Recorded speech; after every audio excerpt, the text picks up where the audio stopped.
Thank you, Rabbi Lipsker, for those beautiful words. Distinguished guests, first responders, friends and neighbors, thank you for joining us here today as we remember the 98 lives that were lost here 1 year ago. To the families here today mourning their loved ones, and my neighbors who lost their friends and their past, I thank you for your courage.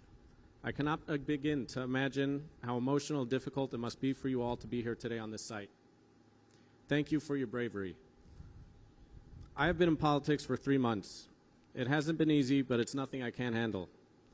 Growing up, I had a rough upbringing, but I was stubborn and I was a fighter. I can count on one hand how many times I've cried in my life, but one of those times was after my grandfather, who was like a father to me, passed away when I was 17. We had just finished burying him, and while we were walking out of the cemetery, I burst out crying. But it wasn't the pain of his loss that made me cry. It was the thought that in a year or two, the pain would be gone, and I would forget and life would go on without him. But I could tell you here today that in the last 26 years, not a day has gone by that I haven't thought of him. Every event or milestone in my life, good or bad, brings back the pain and the realization that he's missing from my life. The collapse of the Champlain Towers South that night happened a matter of moments, but its effects will last a lifetime. As a small town of 8 blocks, we all had ties to somebody in that building. The entire town felt the loss of our neighbors, the pain of the families as they waited for their news of their loved ones, and the despair of the residents who were left homeless overnight with nothing but the shirts on their backs. But no one felt the loss as much as you. You had a piece of your heart torn out that night, leaving a gaping hole that could never be filled. As you find the courage to continue on, your child, your parent, your sibling, your loved one will be missing from your life, absent from graduations, missing at weddings, and no longer around just to call and say hello. You must live with the painful realization that all their hopes and dreams were cut short. But my message to you here today is to tell you that they will continue to live on in you. Every graduation, every wedding, every milestone, every day, you will feel the pain of their absence. You will be thinking of them. Your loved one will always be a part of you. They will never be forgotten, and the town of Surfside will never forget. 98 precious souls forever in our hearts.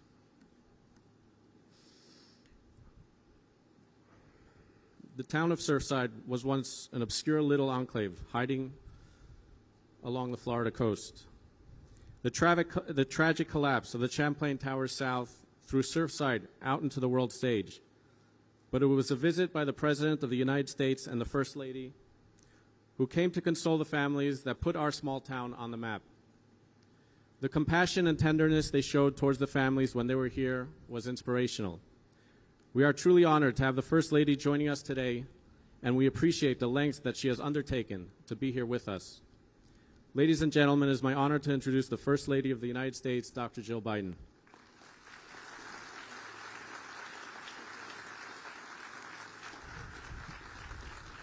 Thank you. Thank you very much.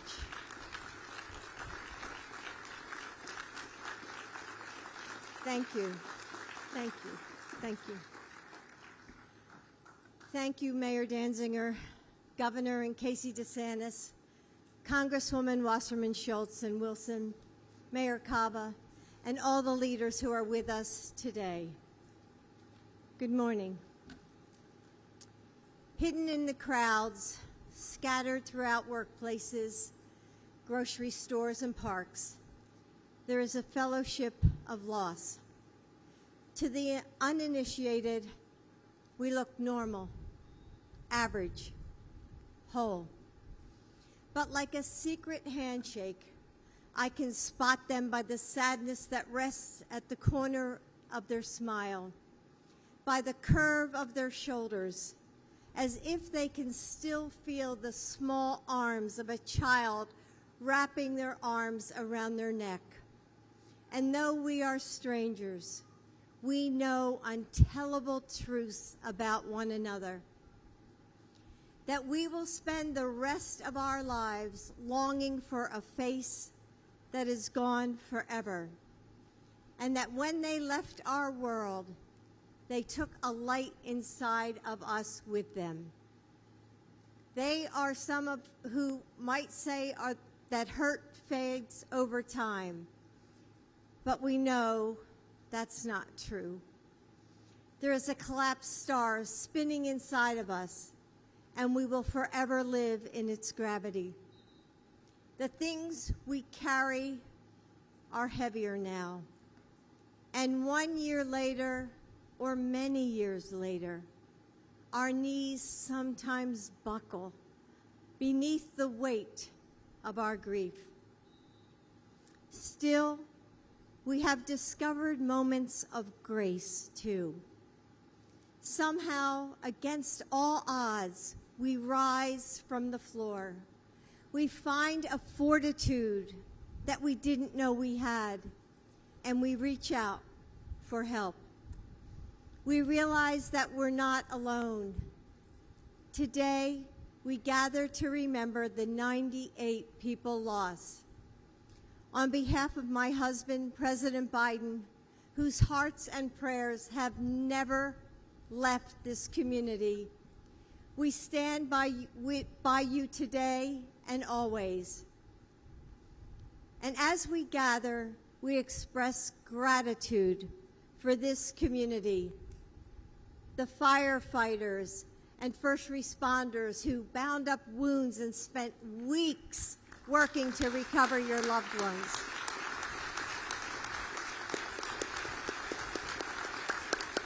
Yes.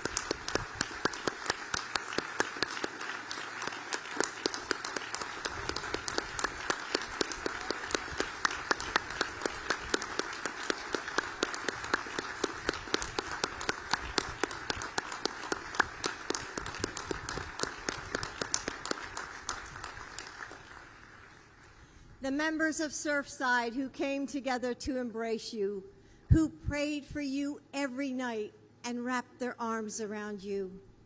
The Americans from across our country who donated and found ways to spread kindness. We honor the light you found in each other, a fellowship that you never wanted to be a part of, but draw strength from just the same. If there is something strong enough to help us carry this burden of grief forward, something able to break its gravitational pull, it's love. The love that makes us tell that story one more time, that makes us laugh with tears in our eyes, and knows a part of them is still inside of us, even though they left before we were done needing them.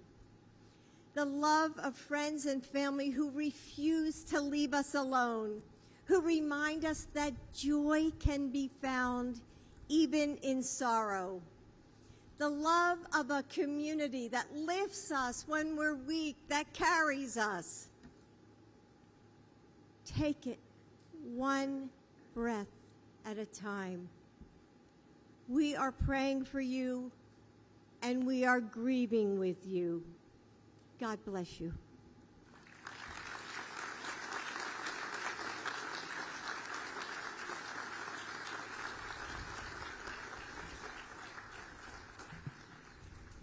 Thank you, Madam First Lady.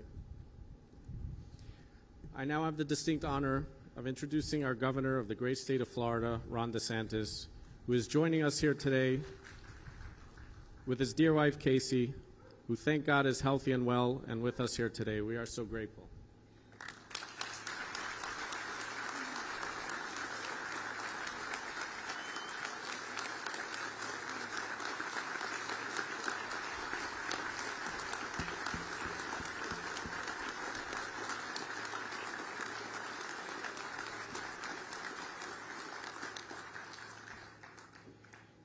At the time of the collapse, I was not the mayor, but an active citizen. I watched with awe as I saw our governor spend time with the families almost daily, showing warmth and compassion, not as a senior political figure, but as a shoulder to cry on and somebody to talk to. Those images of leadership resonated with me and with the rest of the community. Ladies and gentlemen, the Governor, Ron DeSantis.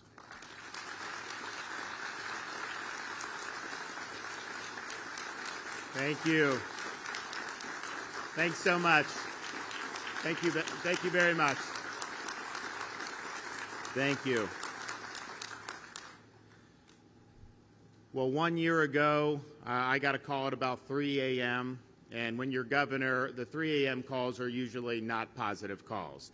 The report was that there had been a partial collapse of a condominium complex down in South Florida, and I knew that was serious. The images in my mind for how it was described to me is maybe some balconies had fallen or something that was potentially manageable.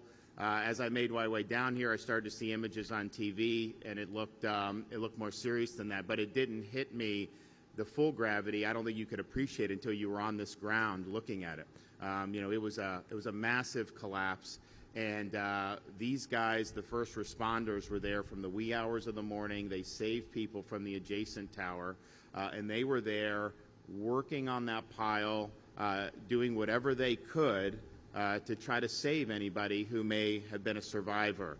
And I remember standing out a day or two later, you'd see smoke, and it was a tough situation. And so we had the people not only from Miami-Dade, we had teams end up coming from all over the state of Florida and even other states come to help. And so as governor, I just want to say thank you for stepping up and being there. It was not an easy job as a first responder. It was very emotional. I think it took a toll on a lot of people, but I think you showed why in the state of Florida we respect what you do so much. So from our state, just thank you for being there when people needed you.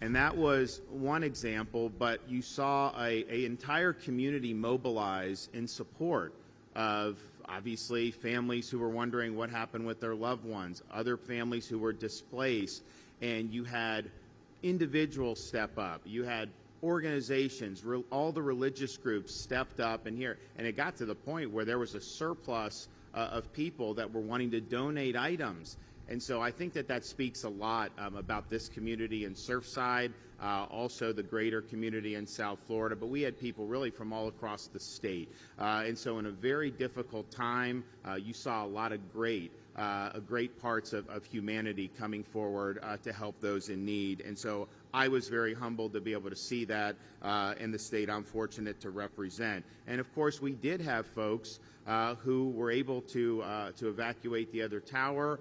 They're all of a sudden left without their possessions. They're left without a roof over their head. And that was a very difficult and traumatic time. And I know we had a lot of people on the ground helping them. I know a lot of money was raised helping them. But that was very, very difficult. And we did what we could, of course, from our office. The local folks did a lot. And then, of course, all our private organizations. But, of course, the devastating aspect of this is losing 98 great individuals. And if you look at the folks who were in Champlain Towers South who passed away that day, they really represented a cross-section of the state of Florida.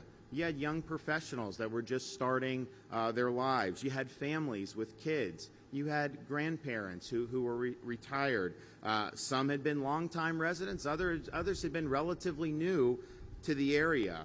They had connections, of course, not just in other parts of our state and country, but they had connections from all over the world, and they represented many different faiths. And I can tell you, when we were waiting those initial days with the hope that some would be rescued, it provided an opportunity for people to learn about some of these individuals. And I can tell you this, people who've never been to Surfside, people who've never even been to the state of Florida, were inspired about the stories and the lives that those 98 people led. They made an impact on their friends, on their family, on their communities, and beyond. And so we really thought it was important at the state of Florida to make sure that their memories live on. And so I was happy in our budget to ask the legislature to dedicate an initial $1 million towards a memorial that can be constructed on this site. And I'm happy to report that was included in the budget that I signed into law.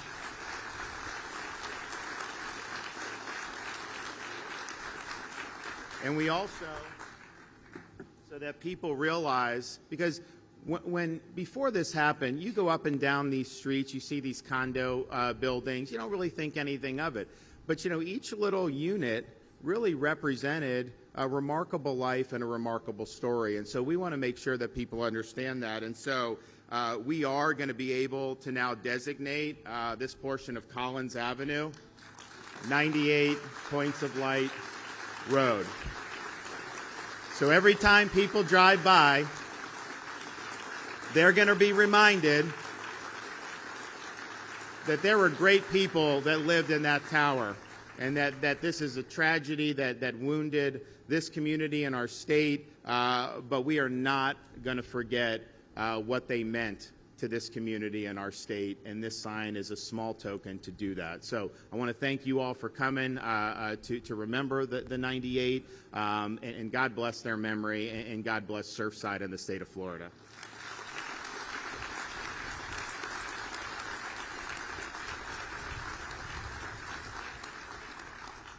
Thank you. Means a lot. I know as the banner may have to come down soon, it would be nice to have something hanging up there until we get a memorial put up. I would like to introduce our Lieutenant Governor, Jeanette Nuñez. Although her title says lieutenant, she stands on her own 2 feet with grace, strength, and dignity. She has been instrumental in helping those affected navigate the bureaucratic complexities and executing their agenda during this time. Ladies and gentlemen, our Lieutenant Governor, Jeanette Nuñez.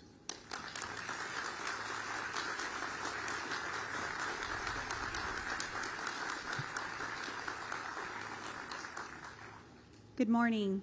Thank you to all that are gathered here on this solemn day, Governor, all of our elected leaders. We join together in remembering those 98 lives.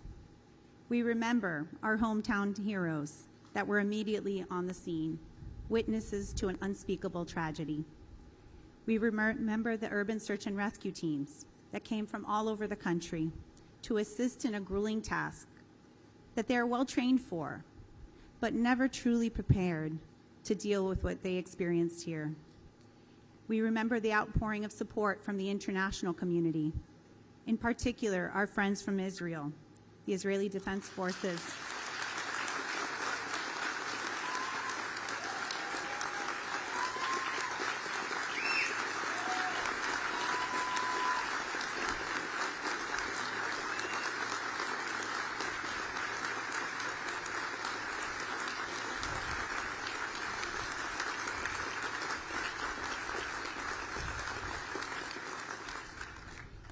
The Israeli Defense Forces, United Hatzalah, that provided so much comfort and support to the community.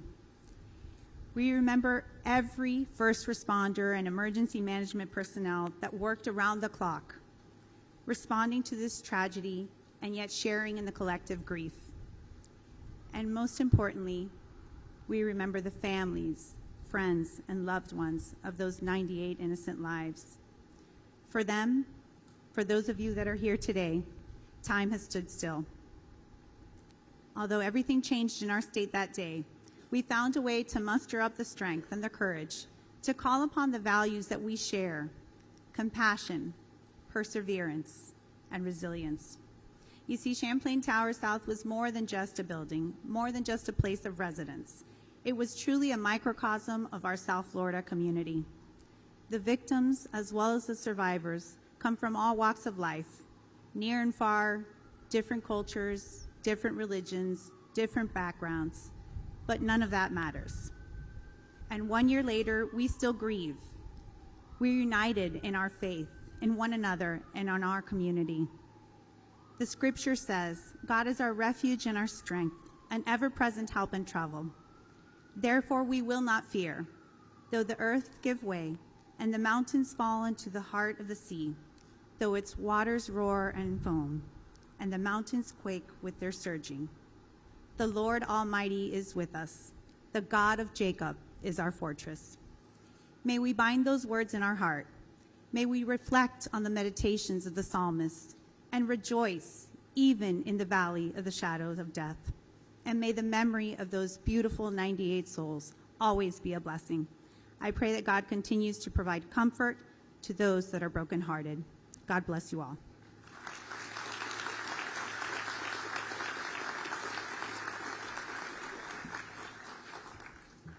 Thank you. I would like to introduce Debbie Wasserman Schultz, U.S. Representative from Florida's 23rd Congressional District, which is Surfside.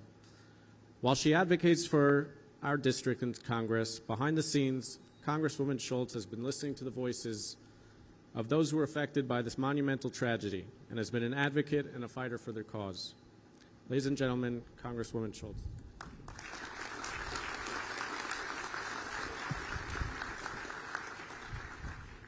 Thank you so much, Mayor. 1 year ago, a literal nightmare occurred here. The Champlain Towers South collapse took 98 lives and upended hundreds more. Countless tears fell into the ground around us, and our community continues to recover to this day. Whether it's families here in South Florida, or New York, or Argentina, Venezuela, or Israel, this tragedy has reached across the globe.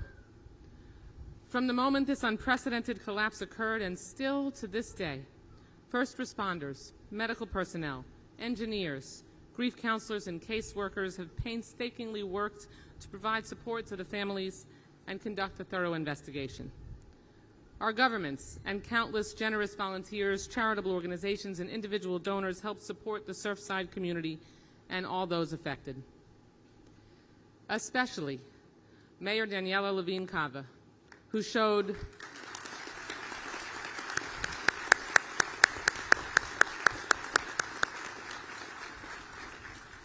steadfast leadership each day, all day, and into the night.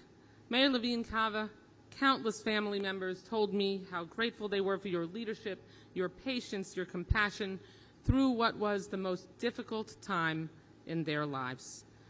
You kept our community informed and provided guidance throughout the rescue and recovery efforts, and we are a safer and kinder community with you at the helm. Thank you so much. Thank you.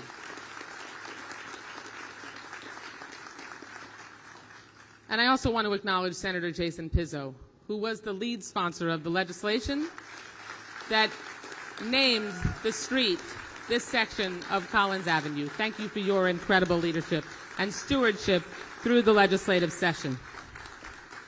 I must also thank President Biden. Dr. Biden,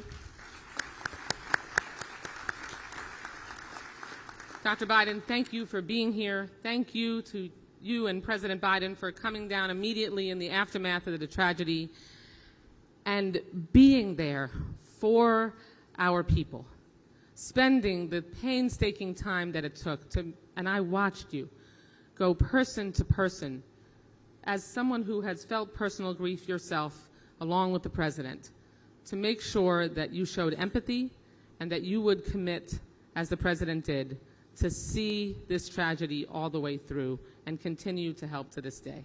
Thank you so very much.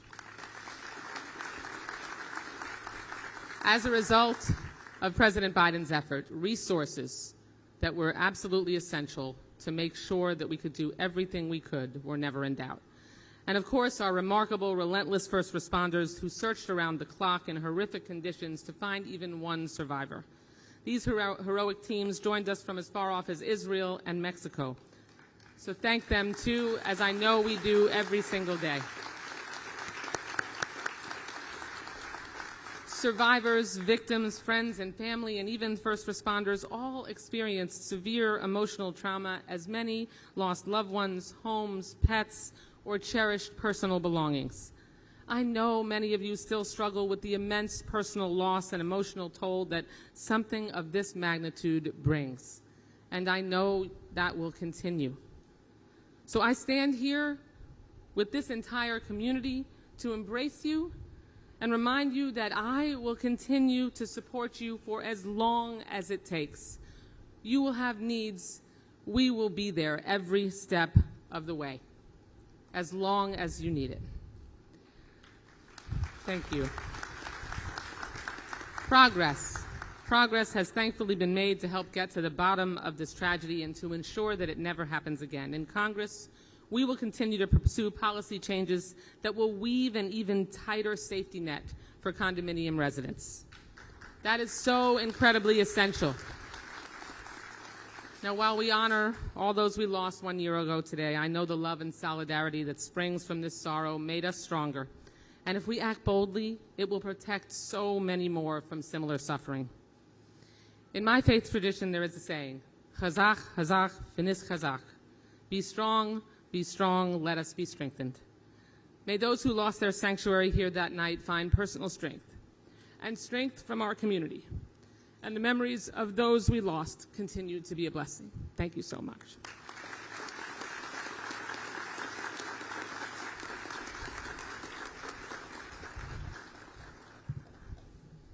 Thank you, Congresswoman. Senator Jason Pizzo has always been here for our community and has always just been a phone call away. But after the collapse and during the weeks that followed, he became a permanent fixture here in Surfside. I watched as he interacted with the families and community leaders. I watched him advocate for resources and help those providing aid cut through the red tape. It was truly a privilege to witness such dedication, passion, and leadership from our Senator, Jason Pizzo. Thank you.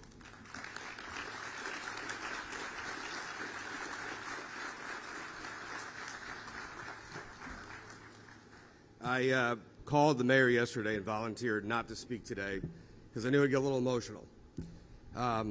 It's wonderful to see the First Lady of the United States, but sentimentally, it's wonderful to see the First Lady of the state of Florida. And I'll tell you why. I wasn't here every day. I missed one day, Thursday, July 1st. It was my father's 80th birthday. It was also the day that I found out that he was diagnosed with terminal cancer. The very last email he sent to me, and I think there's only 2 people here that know that, was to make sure that I checked in on Mrs. DeSantis to make sure that she was okay. That was his last email.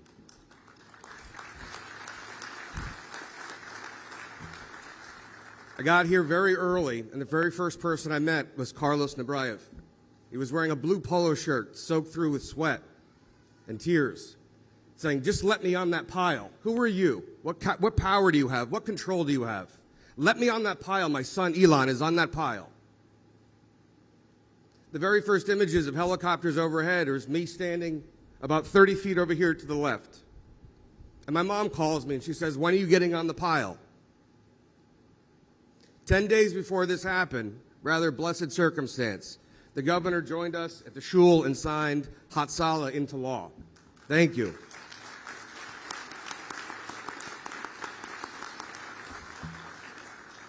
It must be mentioned that Jewish community services of this community began and will continue to serve the mental health needs of every individual here.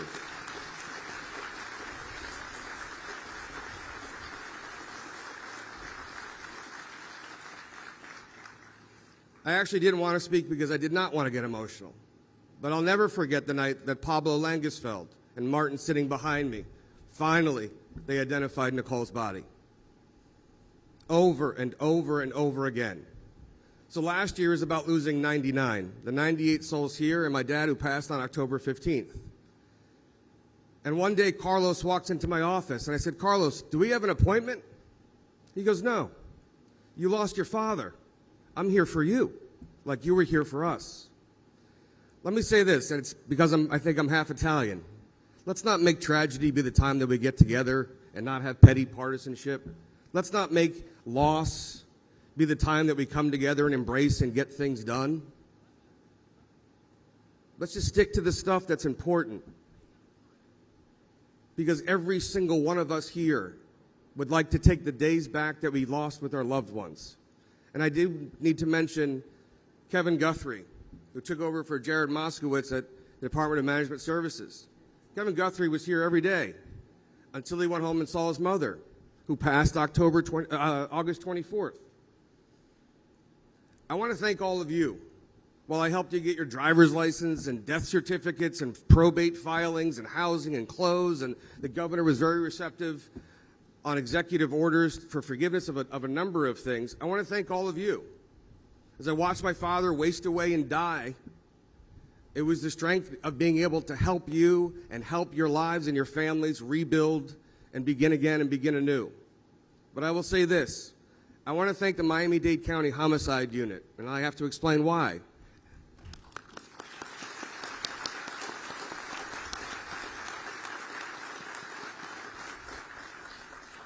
I used to be a homicide prosecutor here in Miami-Dade County, so I know most of the crew. And I want to tell you this, the care, concern, sensitivity that they treated and the dignity of every single person who was lost here. Sometimes to your disappointment or your anger that things were not getting done fast enough. But I want you to know that they were tediously, painfully, and passionately taking care of every single possible family and identity they possibly could. So the whole world came to Surfside to help. Most of the world will leave after today. As each year passes, I was a Manhattan resident during 9/11. Memories fade. The passion lives. But for each one of you family members, I will tell you this, as I used to tell family members of homicide victims, especially children, the pain never goes away. There is no closure. There is no explanation. There's just the healing and the remembrance to take the ones that we still have living and cherish them and love them and forgive them. And I see Noriega's family here, standing right over there in that building for several straight days waiting to see Hilda, who was 92 years old, who was lost here. Folks, embrace one another, love one another, relax on the other stuff, and just be good and true. And thank you for being here.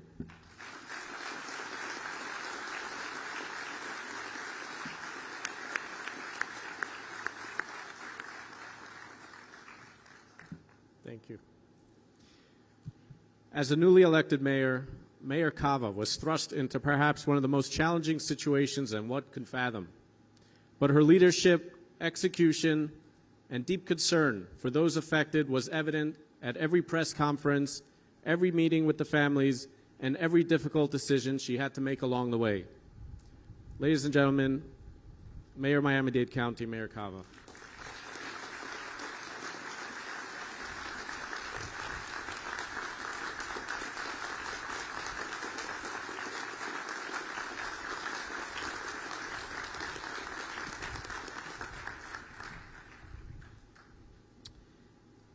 So 1 year ago today, we all know that our community was rocked by an unimaginable tragedy when Champlain Towers South collapsed in the middle of the night. 98 beautiful lives were lost. Parents, grandparents, daughters, sons, beloved friends, and neighbors, taken from us far too soon.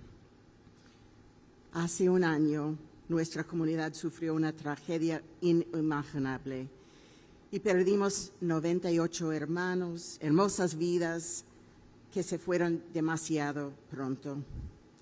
So we've joined together today on this sacred ground to remember those we lost and to honor all of those whose lives were changed forever that day. Those who lost everything, and the families who lost their cherished loved ones. The memories of June 24th and the weeks that followed will stay with me forever, as I know they will with all of us here today. To those in pain, our hearts ache for you now as they did a year ago. We continue to stand with you, and we will do all we can to support you in the long journey back from your loss.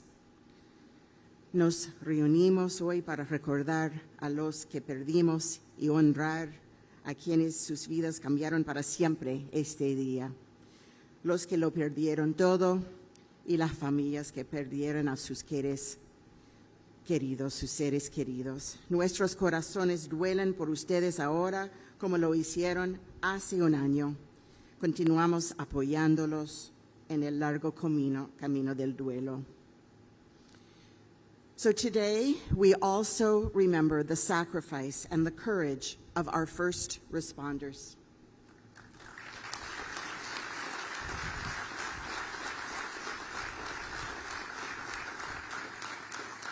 They rushed into a collapsing building to save lives.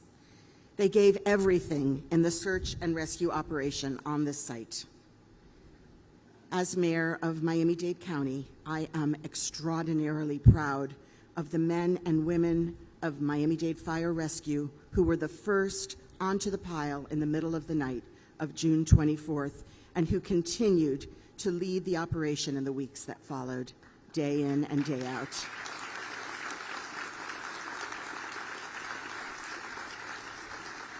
These are the very finest first responders in the world that were deployed here at Surfside. And they were not just from Miami-Dade. They came from around the country and from around the world, including our partners with the IDF, who arrived on site within hours of the collapse. And we are forever grateful for the extraordinary partnership and support of Israel. To each member of the IDF, and each member, thank you. And to each member of the IDF who traveled across the globe to be with us in our hour of need. So to the hundreds of first responders who worked here around the clock, your dedication and your selflessness were on full display to the entire world. And in the blistering heat, in the pouring rain, through fire and smoke, and against all odds, you poured your heart and soul into the rescue and recovery to get the job done.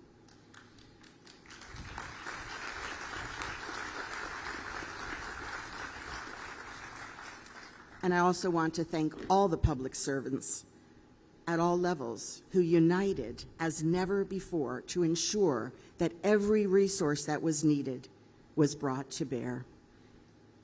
To the President, Joe Biden, and our First Lady, Jill Biden, thank you for being with us here today. Thank you for being with us from the beginning. Thank you for being with us always. Thank you.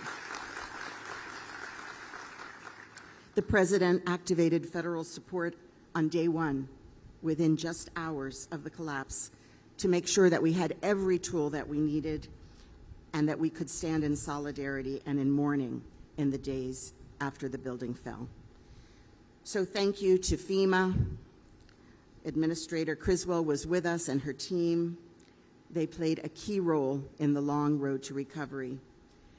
And they still continue to support the families as we all are on our quest for answers and accountability. Yes, thank you.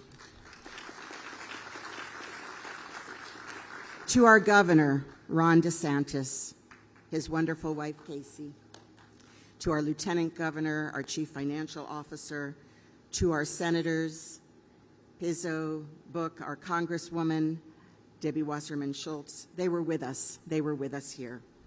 And thank you for joining us, Mayor Danziger for convening us, and Mayor Burkett for being with us every day. Thank you. I want to assure you that Miami-Dade County remains every bit as committed today as we were 1 year ago to do everything we can to try to bring closure. And to Judge Hansman, who's with us on the stage, thank you for your heroic efforts.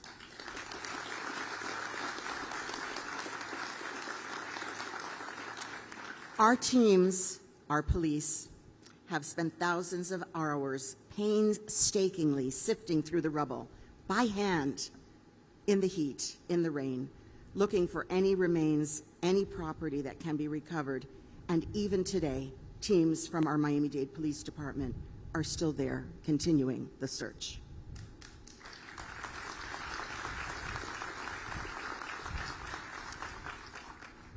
For so many of the first responders who searched the pile as if they were looking for their own loved ones, we know you too continue to wrestle with the memories of those days.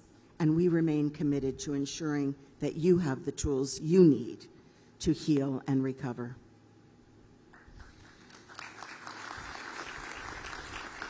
So, this anniversary brings us together again in remembrance as we say to the families now, as we said to you since day one, you are not alone. We hold you in grief. Your loved ones will not be forgotten. We also stand strong in our commitment to continue leading the way on safety, strengthening building standards, ensuring that a tragedy like this can never, ever happen again.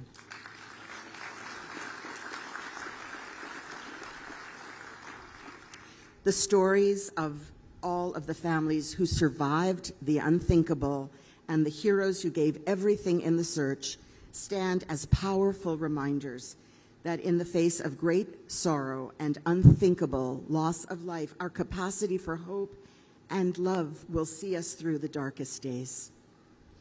To all of those watching here and around the world, please pray for our community.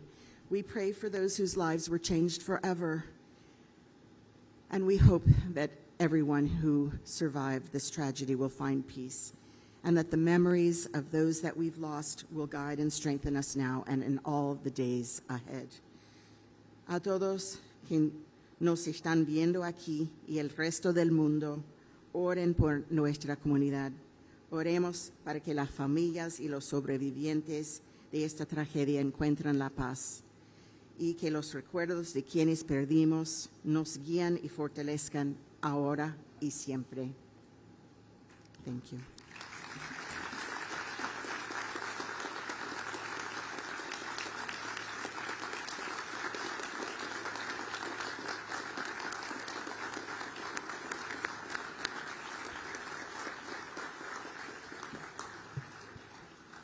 Thank you, Mayor. Consul General Mayor Elbaz Sterinsky started his position in Miami only days before the tragic collapse. From the moment it happened, the Consul General rushed to the community center to lend aid and support. He rented a hotel room here in Surfside and did not leave until everybody had gone. But more than that, he, together with Senator Rick Scott, was responsible for executing the successful deployment of the Israeli search and rescue team led by Colonel Golanbach to the town of Surfside. So we thank you.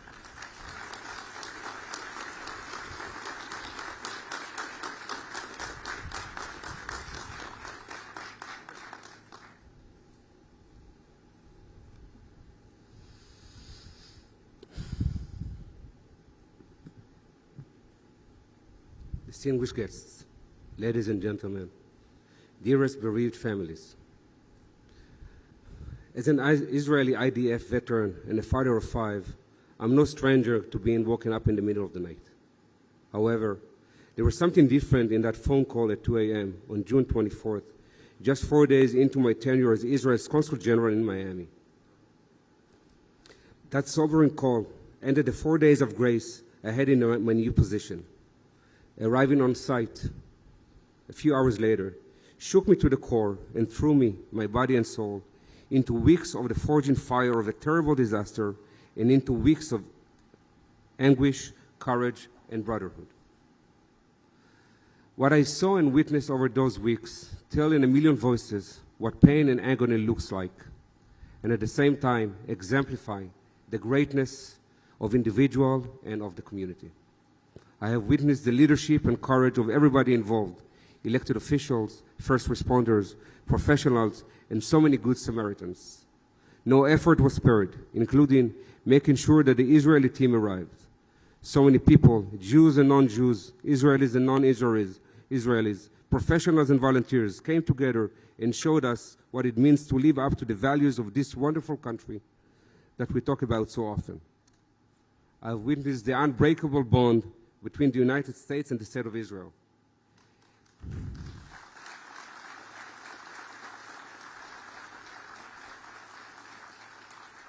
This bond yielded the first ever foreign military mission on U.S. soil. The State of Israel is proud and humbled to have been given the privilege to give back, if only a fraction, of the support that we get from the United States.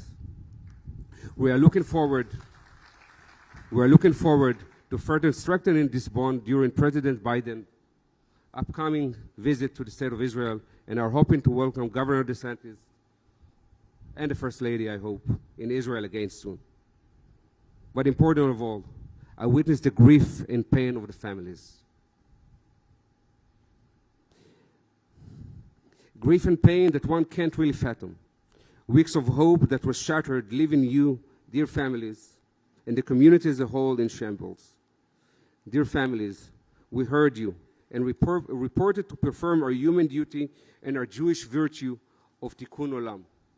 I urge you, don't fade away. The only way to continue is to be. We hugged, we dug, and we, our nation, our people, our military, are standing here with you today, just as we did 1 year ago, and just as we will forever do. God bless America, God bless Israel, and God bless you.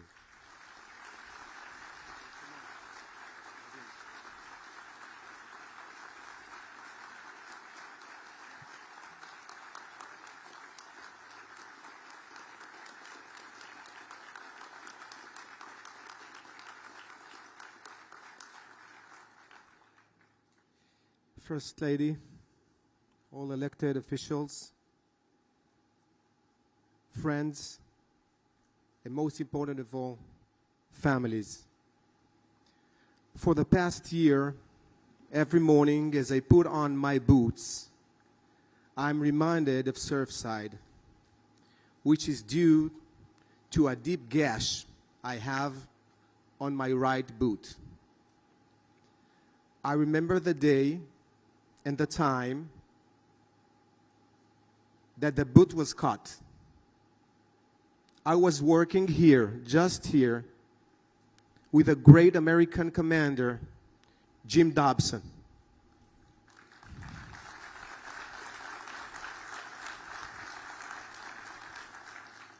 It was on the 12th day of our operation, apartment 12, second floor.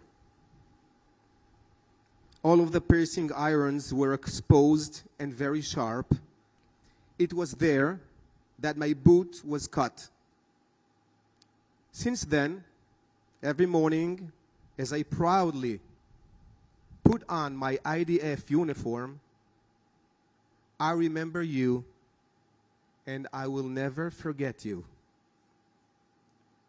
Dear families, the burden on your shoulders is almost unbearable.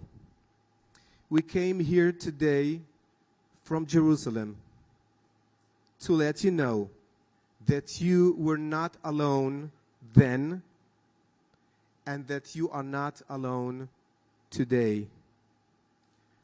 And to acknowledge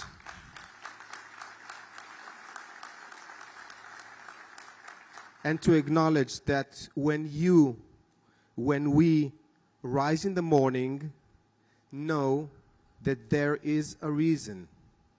And that reason is each and every one of us has a significant role to play in this world. So thank you, and God bless you all.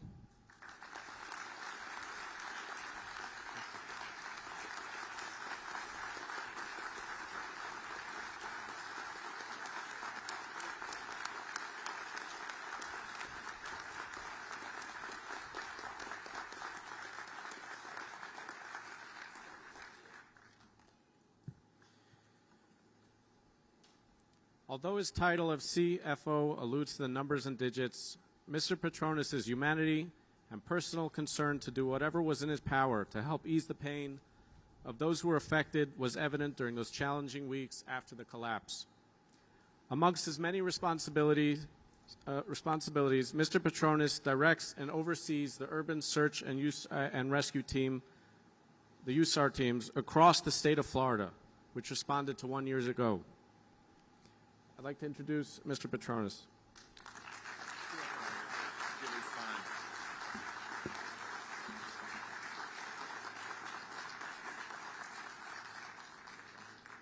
Thank you, Mayor.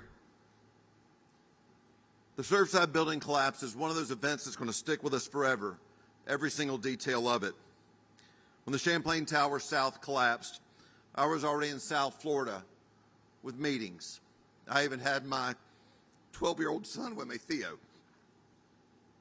While we honor and mourn the 98 souls that are no longer with us, we pray for the parents, the brothers, the sisters, the children that were left behind that are trying to put back some type of normal. I saw the work of God when hundreds of Florida's urban search and rescue team members fought and kept fighting for any signs of hope of life. The response effort led by these first responders from our state, our nation, and the world was historic. More than 800 members from state and federal task forces served in part of this mission. With nearly 400 urban search and rescue members from the state of Florida alone, it was the largest deployment ever in the history of the state of Florida that was not hurricane related. They worked 12-hour shifts in the Miami summer, cutting rebar, cutting concrete, filling 5-gallon buckets with debris, hand by hand. And at the same time, they were picking up wedding pictures and children's toys. They battled fire, they battled rain, they battled the heat. Their boots and their gloves were destroyed.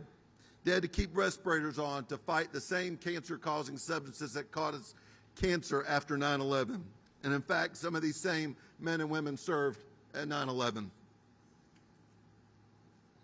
And then there were the priests and the rabbis, who in my opinion were the unsung heroes at Surfside.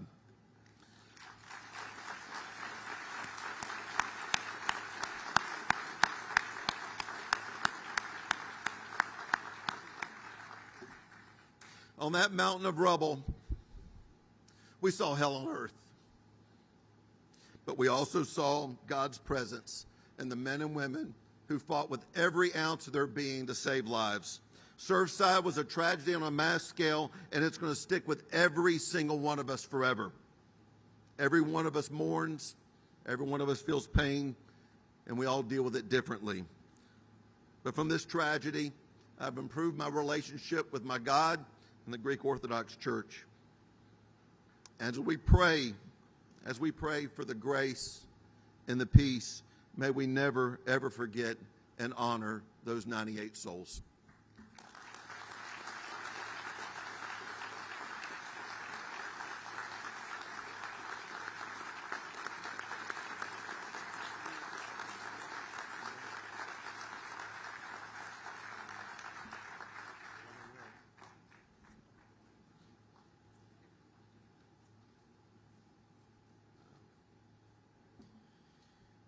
From the moment this horrific tragedy unfolded, Chief Cominsky immediately deployed and oversaw the entire fire rescue operation at Ground Zero.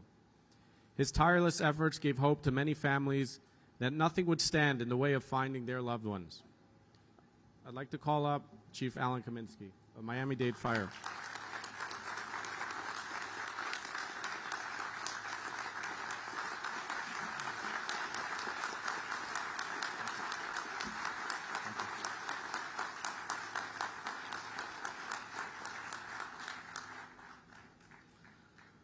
Good morning, ladies and gentlemen.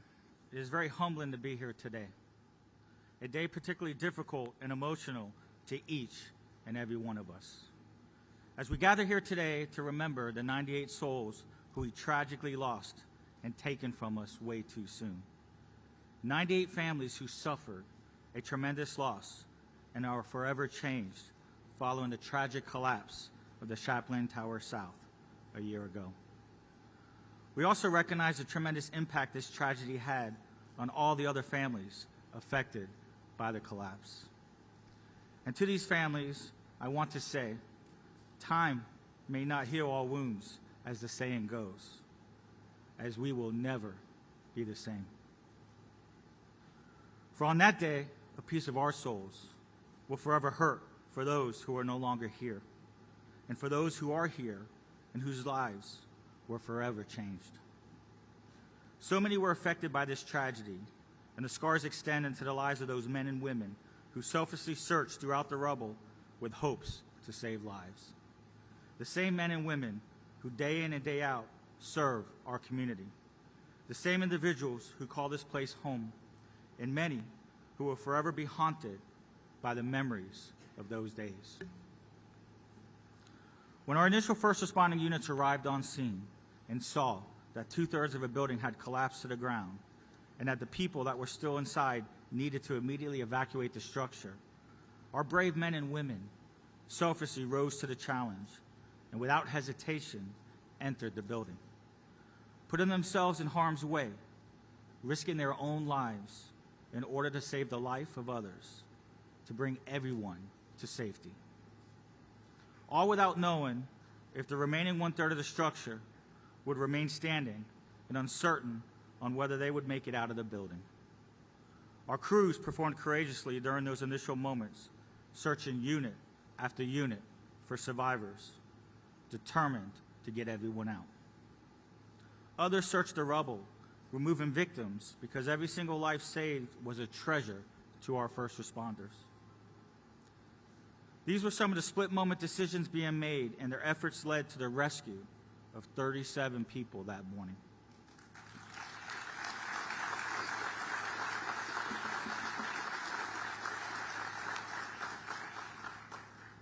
These crews performed courageously during those initial moments and throughout all of our operations during our response. And as their fire chief, this makes me incredibly proud.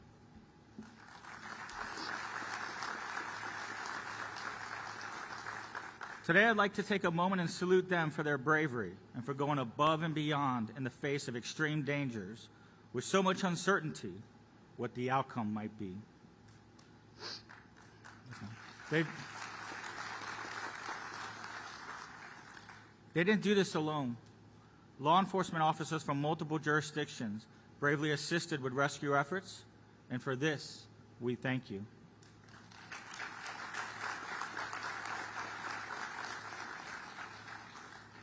I would be remiss if I didn't mention all the other local fire rescue and police agencies that descended over Surfside on that day and the weeks to follow.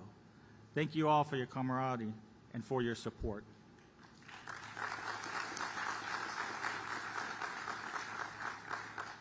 Urban search and rescue teams who were deployed quickly to Surfside continue the task started by Miami-Dade Fire Rescue. We are extremely fortunate to be home of two of the best search and rescue teams in the county, Florida Task Force 1 and Florida Task Force 2.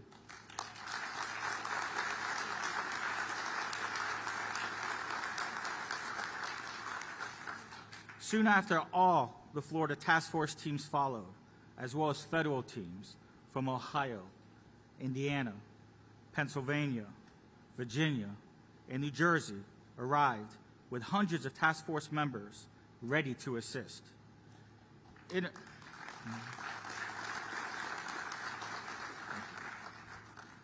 International assistance came from Mexico, and elite members of the IDF arrived from Israel to offer assistance and share their knowledge.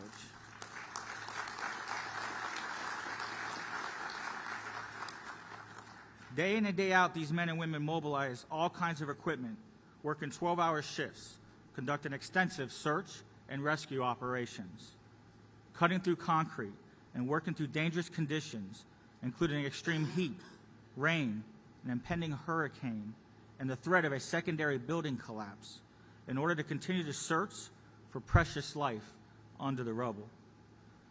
This unthinkable tragedy, the deadliest building catastrophe in South Florida history, happened right in our backyard and left a physical, a mental, an emotional toll on all of us in more ways than we could have ever imagined. The magnitude of what took place during the early morning hours of that tragic day and a year later is still very difficult to deal with the profound heartbreak we experienced that day.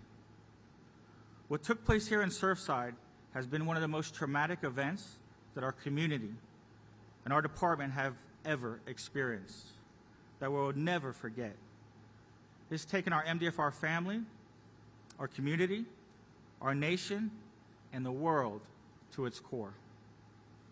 In closing, I'd like to take this opportunity to personally thank the families for having us here today and for sharing this very special, private, difficult, and emotional moment with us. Additionally, I'd like to also thank the brave men and women of Miami-Dade Fire Rescue and all other first responders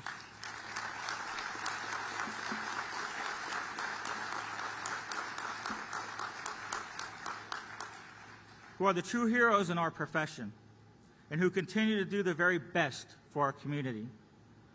And to the families present here today, know that since day one, you have and will continue to be in our hearts. Know that no matter how much time has passed, each one of you and your family members will always be part of us. Thank you.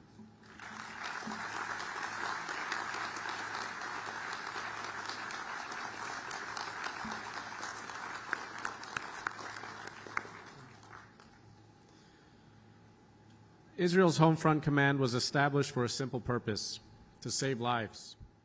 It operates search and rescue missions in Israel and around the world, aiding in rescue and recovery. Its leader is here with us today, and it's a privilege to introduce Major General Ori Gordin.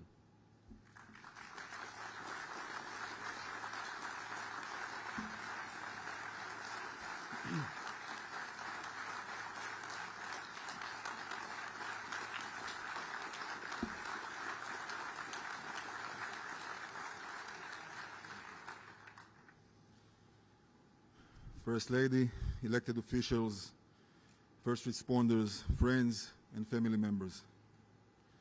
Thou did call in trouble, and I rescued thee, from the book of Psalms. Dear families, dear brothers and sisters, people of Surfside community, it was a peaceful, regular, early summer night. No one could have foreseen this devastating collapse that shook your lives and changed them forever. 98 lives, 98 souls, 98 unfulfilled hopes and stories that were buried under the rubble pile of Champlain Towers South in Collins Avenue. I know that there is no cure for your pain and that words could not ease or comfort your loss. But on behalf of the State of Israel, on behalf of the Israeli Defense Forces, and on behalf of the IDF Home Front Command, I want to offer our deep and sincere condolences.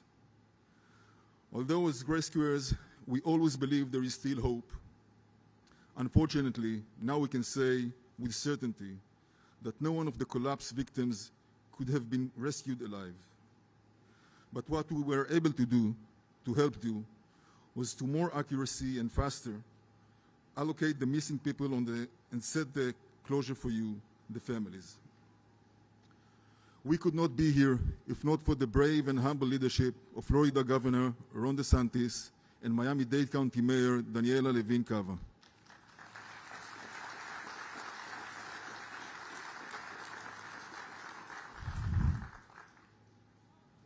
You reached out for help, and we sent our best search and rescuers.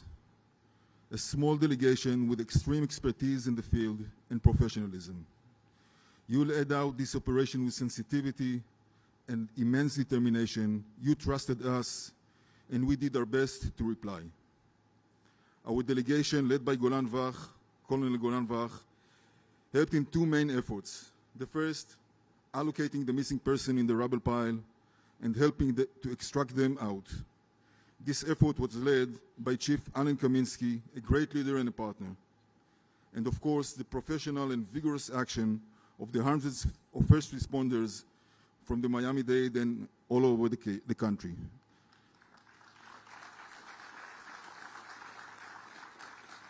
And moreover, the Florida Task Force 1 and Task Force 2, whom from we've learned quite a bit.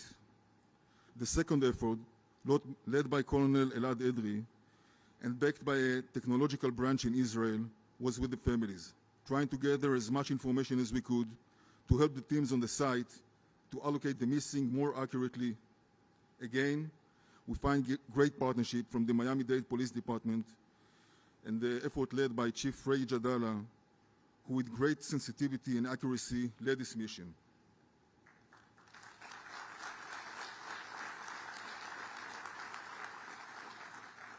On behalf of our delegation, I want to thank the Hatzalah, Yedidim, and Zaka organization who enveloped and protected us during these 2 weeks' relentless efforts. And also to express our gratitude to the Jewish communities of Surfside and Bell Harbor for taking us in and making us feel at home.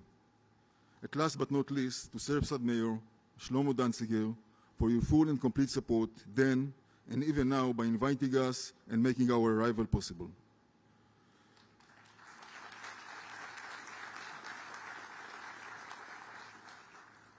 The United States and Israel are far more than friends and partners. Our mutual commitment is embedded deeply. And I am certain that the partnership made between us and Miami-Dade, between us and Florida task forces will grow and flourish. The course of things during these 2 weeks in June influenced deeply on everyone that was involved. Mutual pain and grief, being together in distressed times, created lifelong of brotherhood and commitment. Dear families, we share your grief and pain. We stand here, bowing our heads in the memory of your loved ones. Thank you for opening your hearts and letting us in. May you never know such sorrow again. And as for us, when the next call to help will be heard, we will answer without hesitation, as we are committed to reach out and help anyone in trouble and to fulfill our calling to rescue whomever is in need. Thou did call in trouble, and I rescued thee.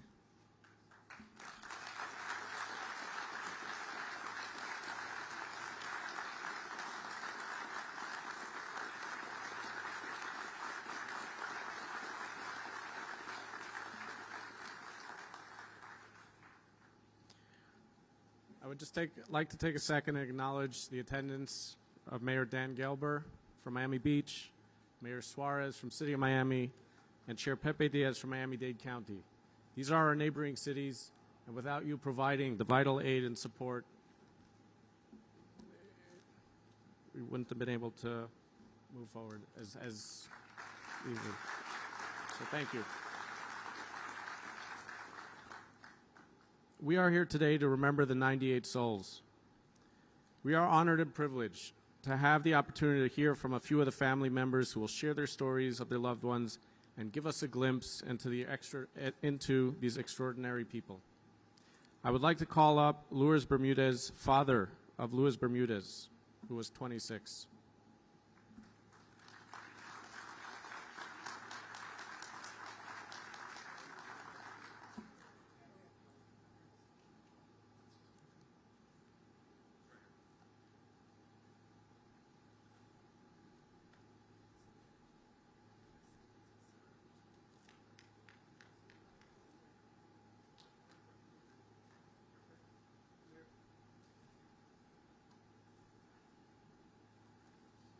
Good morning to everyone. My condolences to all the parents and family members who lost their loved ones that 24th of June. My deepest condolence to the fathers and mothers who lost their sons and their daughters. I'm going through that pain, through that suffering, and there's no words for it. Luillo was 26 years old and a half when he died, when he passed away. I was blessed of raising him for 24 years. And he was my warrior and he's still my hero. Luillo, son, you're my inspiration and you will be for the rest of my life. With you in my life, there's nothing more I need. With your smile, you take my breath away. With your love, you have conquered me and the world. With your spirit, you have made impossible things possible. With your courage, you have made it up to here. With your faith, you have done so much. You have taught me how to believe. God is good. Being with you makes me the happiest human being on earth. Thanks for being my son and let me be the father I am. Love you through the end, there is no end. Papi.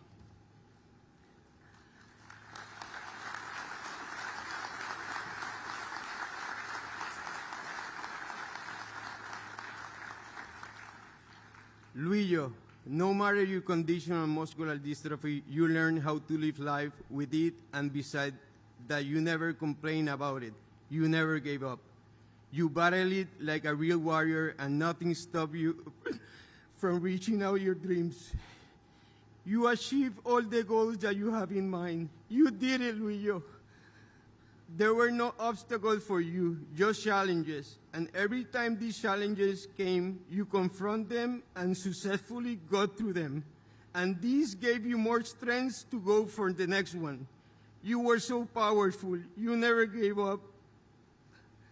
Luillo, with you in my life, I was the happiest human being on earth. You taught me so many things. Among these things, you taught me how to live life without fear. You taught me how to be a father, one of the best. And we found together the meaning of unconditional love. It was you and me both serious condition, and we never had excuses to stop living life as happy as we could. With your lovely smile, you conquered the world. How to believe your happiness and your smile in that wheelchair most of your time. You were teaching a lot of people that there's no limits for you and no excuses to stop dreaming big. You were always after your goals. You opened and got inside so many people's hearts with your smile and your desire of living without limitations, and you did it with no intentions. You made others smile, and that was another blessing. With that smile and your unconditional love, I didn't need much more. Just you, my Luillo. Because of the way you saw things and the way you decided to live life, you made so many things possible that for others were impossible for you to do. That spirit that you had is the one I need for the rest of my life. It will help me a lot to go through this pain as well. I'm so proud of you, Luillo. Besides that great spirit that you had, your courage helped you achieve so many things and goals in your short but beautiful life. I know you had much more things to do and to give out in your life, but I guess it was your time to go with God. God needed a special angel to help him, and you were chosen among others by him. Your faith got through so many challenges and situations without any fear, always with God at your side. You taught me how to believe. Thank you, Luillo, for being my son, for being the most important person in my life, for being my best friend and always there for me. Thanks for being Luillo, for your existence in my life for those 26 years we shared together. You made me the happiest father in the world. Thanks for being so special and being everything in my life. The one and only Luillo. I will never stop loving you. I miss you every second in my life. Life is not the same without you, but I can promise you I will live it without fear and like it was my last day on it. In honor to you and all you did for my life, I will try to live it happy like you did. Love you, my Luillo, forever, papi.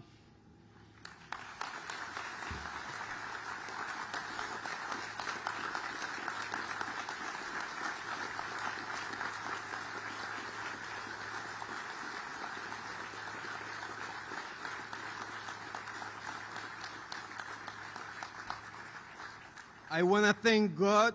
I want to thank Anna for giving me the best child in the world. I want to thank life. Special thanks to my psychologist, Giannina del Toro, my case manager, Ania Gibbs, to all my friends that have been on top of me and giving me support in my worst moment in my life. Thanks for being part of our life.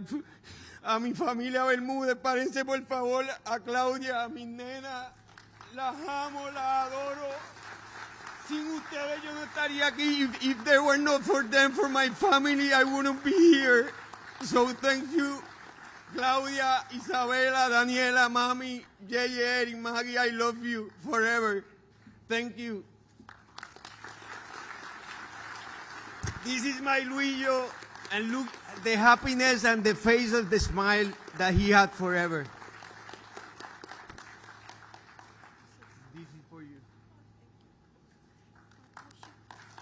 This is for you.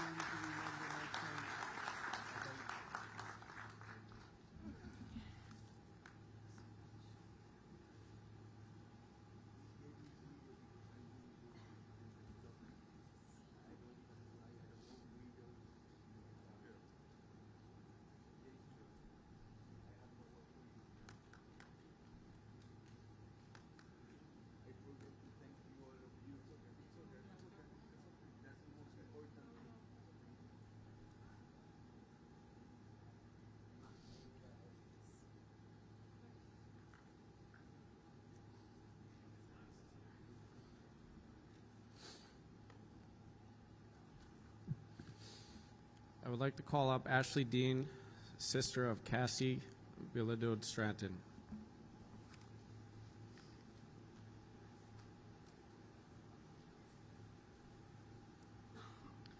Good afternoon.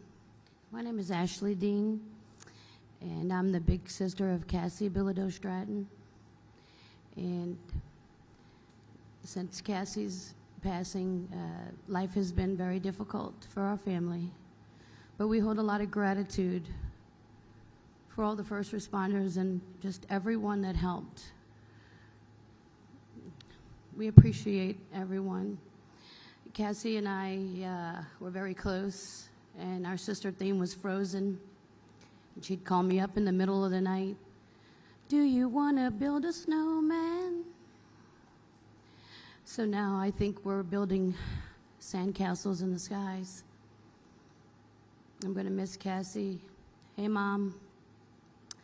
And my brother-in-law is taking wonderful care of my niece. We all have spent this past year struggling with the pain and the sorrow for a while now.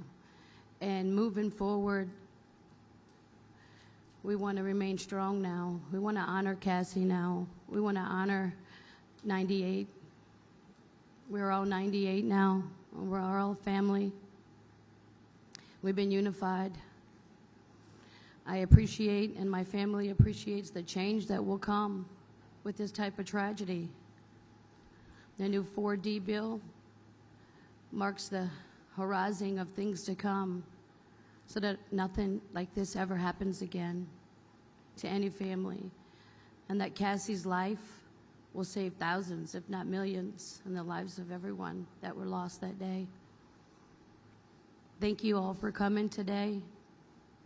I appreciate all the love, and I will always stand strong for my 98 family. 98. Thank you.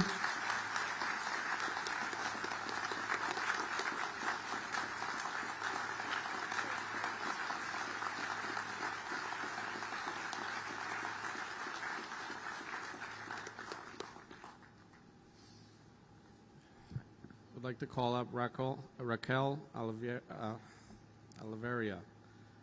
wife of Alfonso Leon, who was 48, and mother of Lorenzo, who was 5.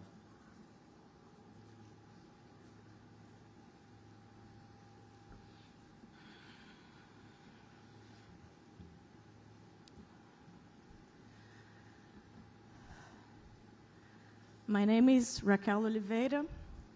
I am a Brazilian. I lived for 37 years in Rio de Janeiro.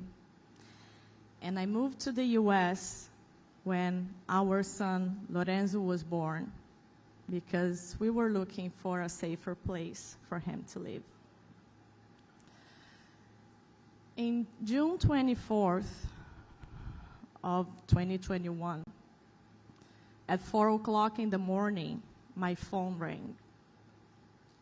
My friend on the other end of the line asked me to stay calm, but it looked like something had happened in my building. It looks like a part of your building has collapsed, she said. At that moment, I remember that my first question, feeling fear in my whole body, was, where is my son? After her silence, I couldn't say anything else.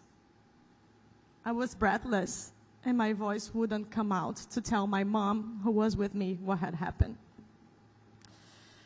After that minute, my life turned into a succession of events in autopilot. I had to give my DNA to identify my son, who 27 days before had turned 5 years old, with a garden party at Champlain Towers, right here where all of you are sitting, for more than 60 people, children and parents. It was the first party after the pandemic, and everybody was really happy to be here. For weeks, I attended the morning and afternoon meetings in search for the corpses of my partner and my son, who I saw for the last time on June 23rd last year, right before traveling. Exactly 365 days ago, my house imploded, collapsed, with everything and everyone inside but me. It took my family 2 weeks to be found. Their bodies were decomposed. They were cremated in a white paper box, and I still remember the smell coming out of the box. I wrote a message on each box before they went to be cremated. But with Alfredo Leone, my partner, and Lorenzo de Oliveira Leone, my son, 96 other people were gone. And instead of commemorating the deaths of all of them, I want them to be remembered for who they were in life. They didn't die. Their lives were interrupted. I wish each of us could get to the point where we can use the pain that filled us as an impetus to make their presence eternal. Everyone will find their own way. We already have people creating foundations to help with the mental health of each of us. We already have people writing books, others on a tireless path to change the laws so that other families don't go through this. Yesterday, I read of a grandson that created a line of cigars to honor his grandparents that came from Cuba. I always try to teach Lorenzo that we must be intentional, that we must be aware of the consequences of our decisions. We must be accountable in the lives of those we cross, in the community, on the planet. I hope each one of us finds our purpose. I still can't think about my future, and my purpose is still out there. My home isn't ready yet. I still live with a suitcase around the world. Exactly 365 days ago, my house imploded, my home collapsed with everything and everyone inside but me. I am alive, and I have the chance to rediscover something that motivates me to smile again, to fight, to be a whole person. Maybe we don't know it yet, but we cannot give up. We need answers. We need justice. We need something that I hate the word, that is patience. And to find a personal way to make up for it all and to live again. Recognize the privileges that we have, recognize the weaknesses, learn, improve, and move on. It's not easy to go on without those we love. For those who were there that night, it will not be easy to go back to sleep peacefully after hearing cries for help, running down collapsing stairs, waiting for rescue on the balcony of a collapsing building. We are a village. We go through devastating moments, but together we can do a lot. Let's not give up justice, love, gratitude, forgiveness. Let's not give up life. We have not come this far to just come this far. Thank you.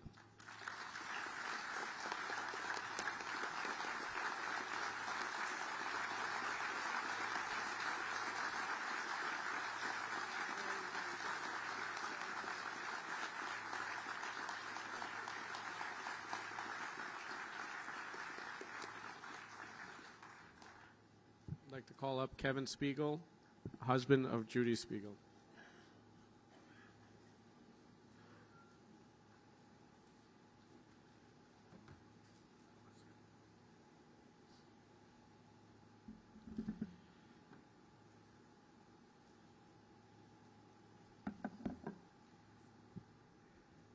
Dr. Biden, elected officials, pre-hospital care providers, the United States Search and Rescue, the Israeli Defense Force, Rabbi Lipsker, and all the Surfside families. Good morning. This has been the most difficult year in my life and my family's life, as my wife, Judith Ann Spiegel, Yehudit Bas Mordechai, was killed in the Champlain Tower collapse alongside your 97 loved ones.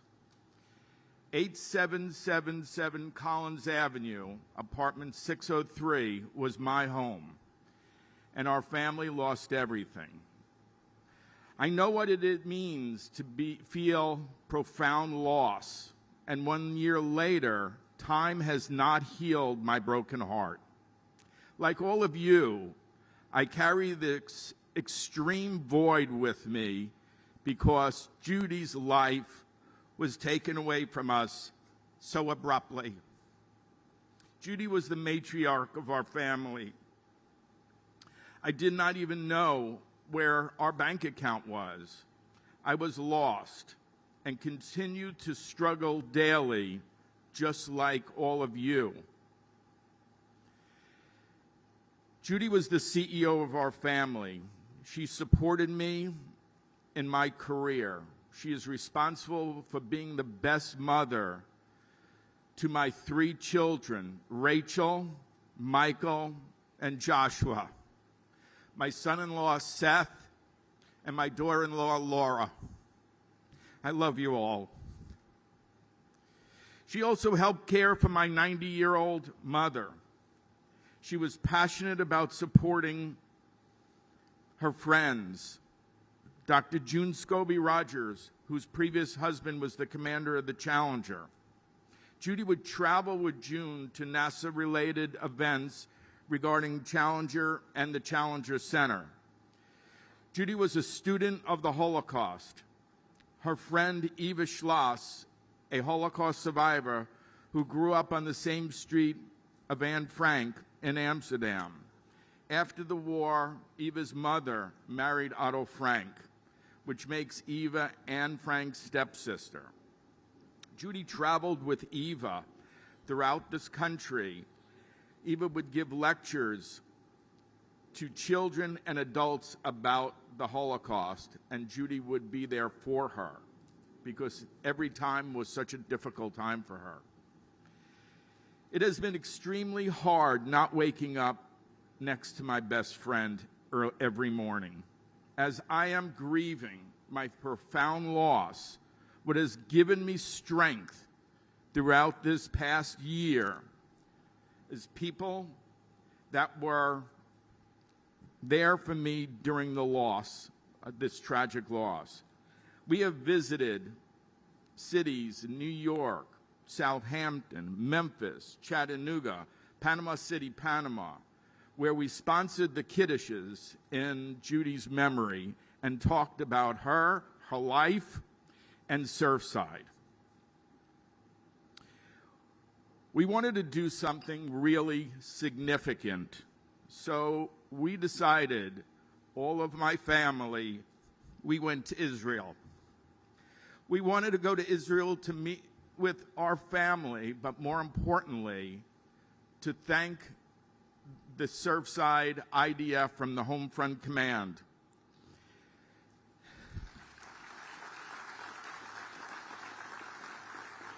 We thought that was a very important thing for our healing. And we went there and we met with Colonel Golan and General Gordin and the Home Front Command. We got to go through one of their training exercises and be there while they trained. And they even made us falafel. Thank you. But that was very important for us. The mayor of Bal Harbor, Gabe Grossman, came to that event as well.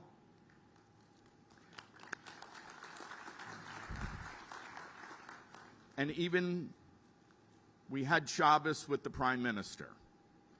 These were unbelievable part of our healing, and our family is committed to give back to those who gave to us.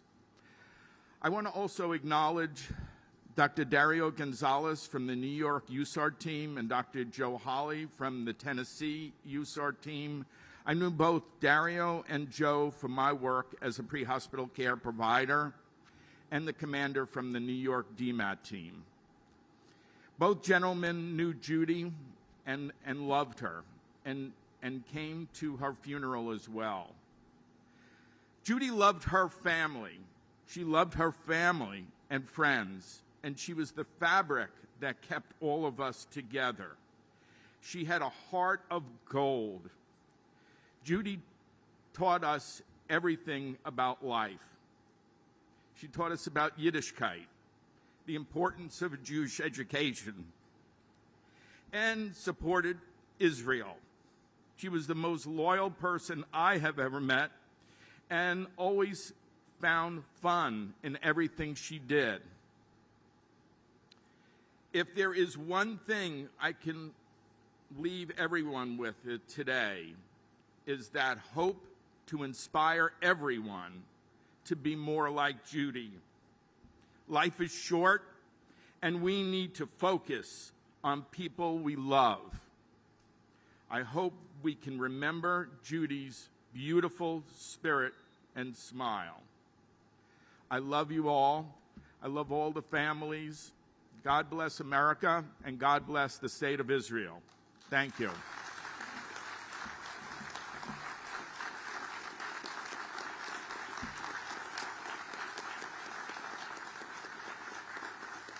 Hi, Brianna.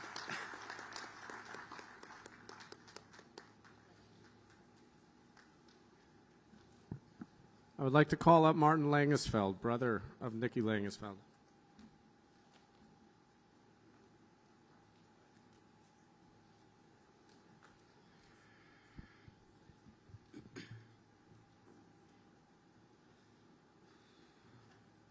It is in our hardest moments when we realize how fortunate we once were. It is in our lowest moments when we try to put reality into a perspective which we will never find a clear answer for. Looking back at this past year, we can all agree that we have tried to wake up from this nightmare, yet realize that we have no choice but to accept this nightmare as the unchangeable reality we were thrown into, and will never understand why. A lot has occurred this past year, but one thing is for sure. We realized how valuable our time in this short life is. Looking over this deep, empty hole next to us fills our insides with helpless pain, unanswered questions, and memories that will never be forgotten. Now within us, we also have a hole now, which could not be repaired with anything but time. And even then, we are not sure if time will heal, because this is not something one has ever lived through.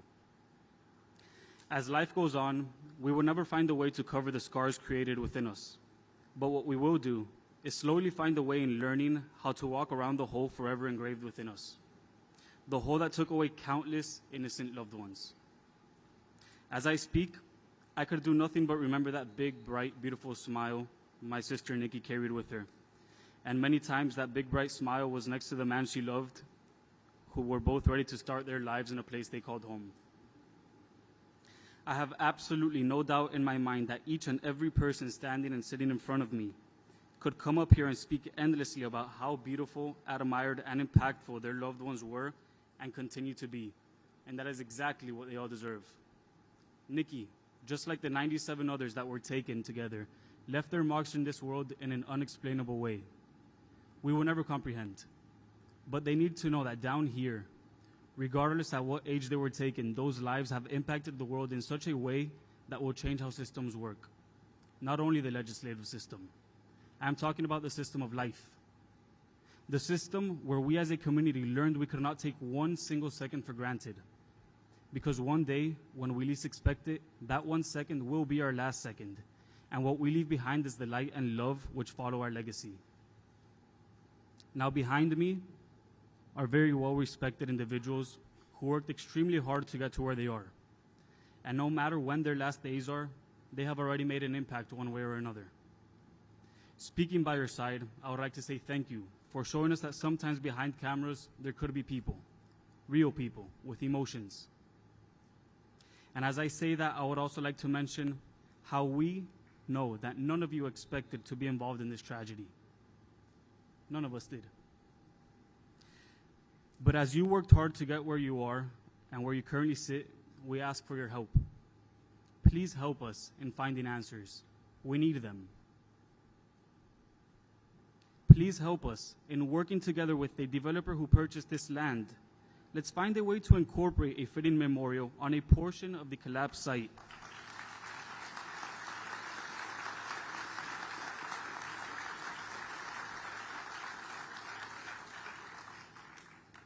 It's where our loved ones took their last breath, and it's the least we can do as a country to honor and respect where they called home. A simple gesture like this will not only bring peace to us, but will show the world that no matter what happens in the United States of America, we respect the space where our innocent loved ones were taken, not build over them.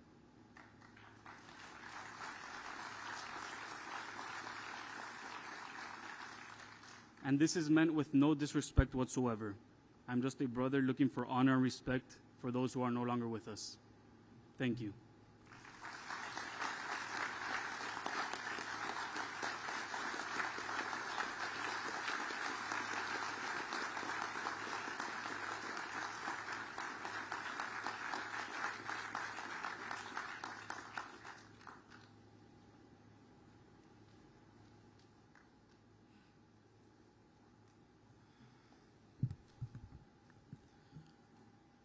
One of the greatest spiritual leaders of our time, Rabbi Menachem Mendel Schneerson, said, "The deepest potential is found in our brokenness, insecurities, and emotional wounds." When the Champlain Towers came down and our town was broken, we all came together. There were many heroes born in the aftermath of this great tragedy. The Surfside Commission just recently passed a proclamation that proclaims the month of June 2022 as Surfside Heroes Appreciation Month here in Surfside. This proclamation has a paragraph for each of the organizations and individuals being recognized here today. In addition, we have created a challenge coin to commemorate this special day, which will be presented to these individuals. The coin has the image of two hands reaching out to each other. The image the hands make as they touch each other is a representation of the infinity sign, symbolizing that the memories of the 98 souls will live on in our hearts forever. On behalf of the town of Surfside community and those that were affected, I would like to recognize several outstanding individuals and organizations that were integral in their own way in responding to this tragedy, starting with our beloved first responders.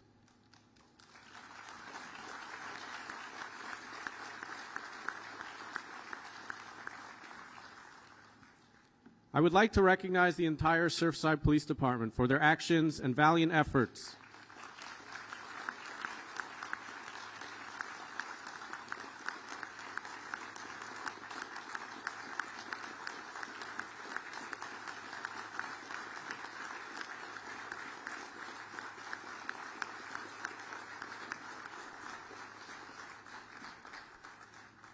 For their actions and valiant efforts on the night of the collapse. As the first responders on the scene, their quick actions and professionalism in the face of chaos and tragedy no doubt saves lives as they led people away from the building to safety. Accepting on behalf of the Surfside Police Department, I would like to call up Officer Joseph Matthews, Officer Greg Lovett, and Officer Ariel Leish, and Officer Camille Gambirazio, who were the first to respond to the scene that terrible night.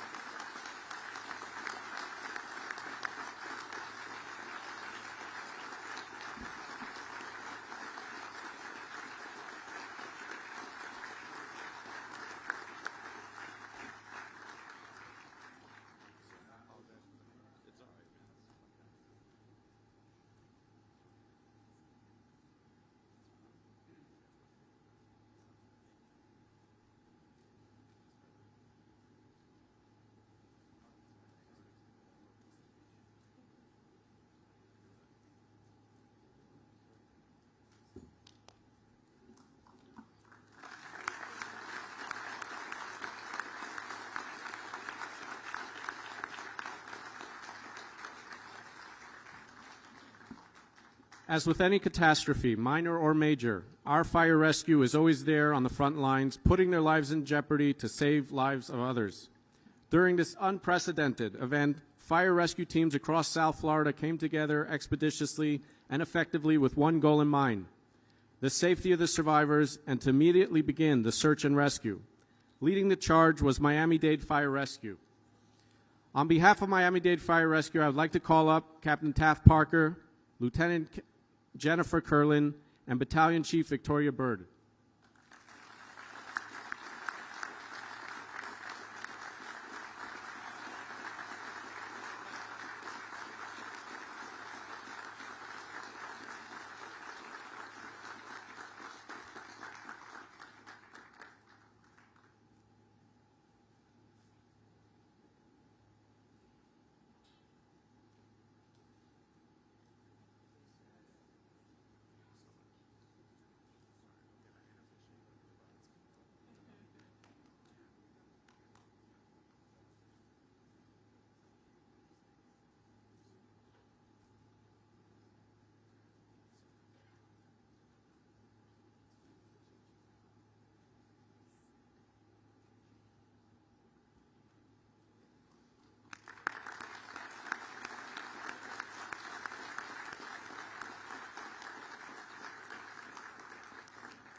No words can adequately describe the dedication, care, professionalism of the urban search and rescue teams, otherwise known as USAR.